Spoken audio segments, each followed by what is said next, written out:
ഇന്നുണ്ടാക്കാൻ പോകുന്ന റാഗി കൊണ്ടുള്ള ഉപ്പുമാവാണ്. അതിന് വേണ്ടി നമുക്ക് റാഗി കുതിർക്കാം. പിന്നെ എനിക്ക് വേണ്ട ഇൻഗ്രീഡിയൻസാണ് ക്യാരറ്റ്, തക്കാളി, വെല്ലുള്ളി, വെളുത്തുള്ളി, കരിവേപ്പില എന്നിവ അരിഞ്ഞ് വെച്ചത്. പിന്നെ അതിലേക്ക് ഞാൻ സ്പെഷ്യലായിട്ട് ഇടാൻ പോകുന്ന സംഭവമാണ് മുരിങ്ങയില. അതിനുവേണ്ടി മുരിങ്ങയില നമുക്ക് കഴുകിയെടുക്കാം. ആ സമയത്ത് നമുക്ക് ചട്ടി അടുപ്പത്ത് വെച്ചിട്ട് ചട്ടി ചൂടായി വെളിച്ചെണ്ണ ഒഴിച്ച് കടുകിടാം.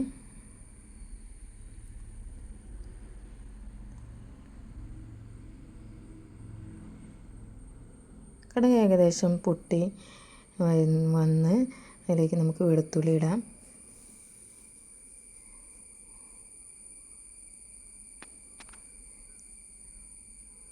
വെളുത്തുള്ളി ഏകദേശം ഒരു മൂത്ത് കളറൊക്കെ മാറി വരാനാ സമയത്ത് നമുക്ക് അതിലേക്ക് കുറച്ച് കരിവേപ്പില ഇടാം.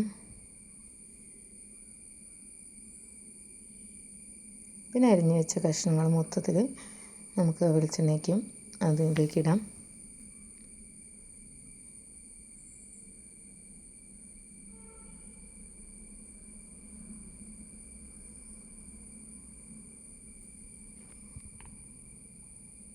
നന്നായിട്ട് ഒന്നായിട്ട് അതിന് ശേഷം നമുക്ക് അതിലേക്ക് ഉപ്പിടാം, ഒന്ന് വാട്ടാൻ വേണ്ടിയിട്ട്.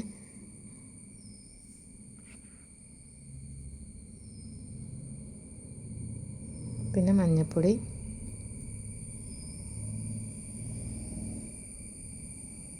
നന്നായിട്ട് ഇളക്കി എല്ലായിടത്തും ആ ഉപ്പും മഞ്ഞൾപ്പൊടി എത്തി പാകാക്കി വയ്ക്കുക.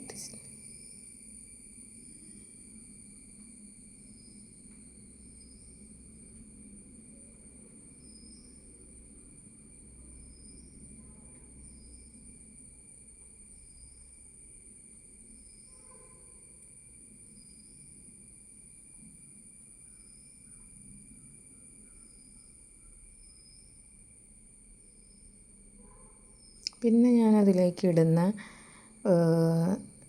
2 സംഭവങ്ങളെന്ന് പറയുന്നത് ഗ്രാമ്പൂ, പട്ട, സംഭവങ്ങളില്ലേ അതൊക്കെ. പിന്നെ കുറച്ച് വലിയ ജീരകം.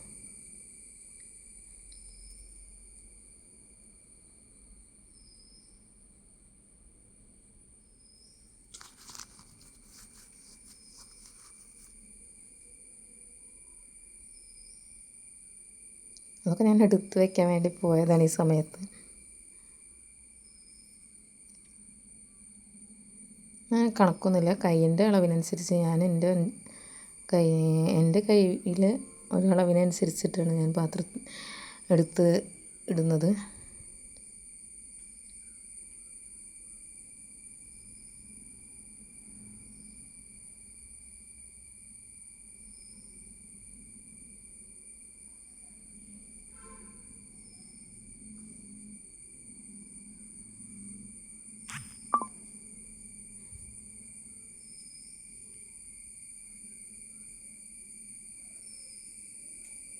അതൊക്കെ ഏകദേശം ഒന്ന് വാടി വന്നതിന് ശേഷം നമുക്ക് മുരിങ്ങയില ഞാൻ ആഡ് ചെയ്തത്.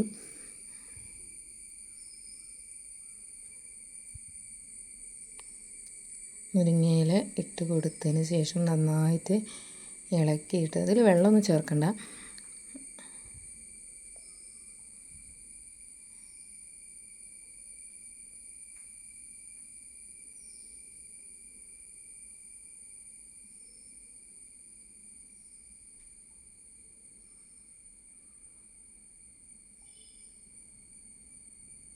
മുരിങ്ങയില നന്നായിട്ട് ഇളക്കി യോജിപ്പിക്കുക. അപ്പോഴേക്ക് കഷ്ണങ്ങളൊക്കെ വെന്ത് നല്ല വാടിയിട്ടുണ്ട്.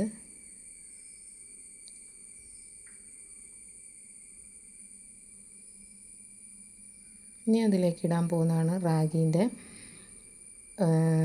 വെർമിസെല്ലില്ലേ, പുതിർത്തി വെച്ചിട്ടായിരുന്നു ഞാൻ നേരത്തെ പുതിർത്തി വെച്ച് കഴുകി അത് വെള്ളം ഊറ്റി വെച്ചിട്ടുണ്ടായിരുന്നു.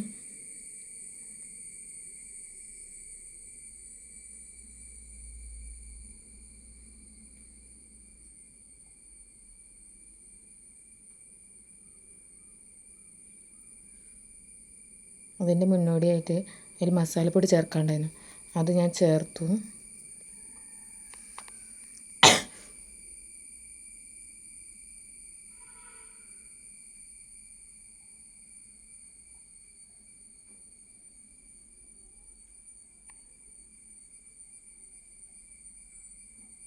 ചിക്കൻ മസാലേൻ്റെ മസാലപ്പൊടിയിരുന്നു. അങ്ങനെ ഞാൻ അത് കുറച്ച് അതിലേക്കിട്ടു.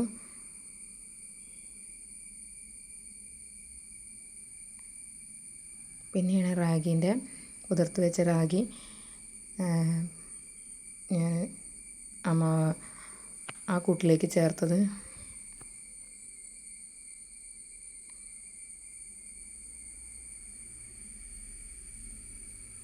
ഒട്ടും നനവോ വെള്ളമോ ഒന്നുമില്ല, നന്നായിട്ട് കുതിർന്നിട്ടുണ്ടായിരുന്നു. അതുകൊണ്ട് നന്നായിട്ട് അത് ഇളക്കി യോജിപ്പിക്കാൻ കഴിഞ്ഞു.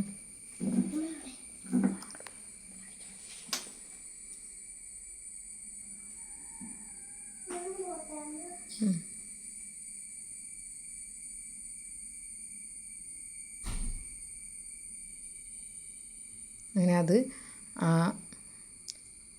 തയ്യാറാക്കിയ ആ കൂട്ടിയിട്ട് നന്നായിട്ട് ഇളക്കി യോജിപ്പിച്ച്, അധികം ഈ റാഗി വെള്ളത്തിലിട്ട് വയ്ക്കരുത്. ഒന്ന് ചൂടുള്ള വെള്ളത്തിൽ ഉപ്പിട്ടാണ്ട് അതിലിട്ട് മുക്കി ഒന്ന് കഴുകിയെടുക്കുക നല്ലത്. അന്ന് കുറച്ച് നേരം ഇട്ട് വയ്ക്കുമ്പോൾ അത് കുതിർന്ന് ആകെ നാശമായി പോകും. പെട്ടെന്ന് കുതിരാൻ വെച്ചാൽ അതുമാതിരി ഇങ്ങനെ നമ്മുടെ മാഗി പോലെ വിട്ട് നിൽക്കും.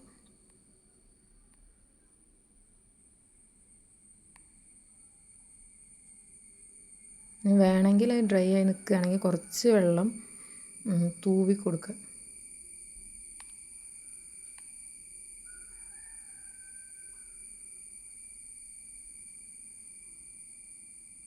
അധികം വെള്ളം ഒഴിക്കരുത്, അപ്പോൾ അത് പരസ്പരം ഒട്ടി ആകെ നാശമായിരിക്കും.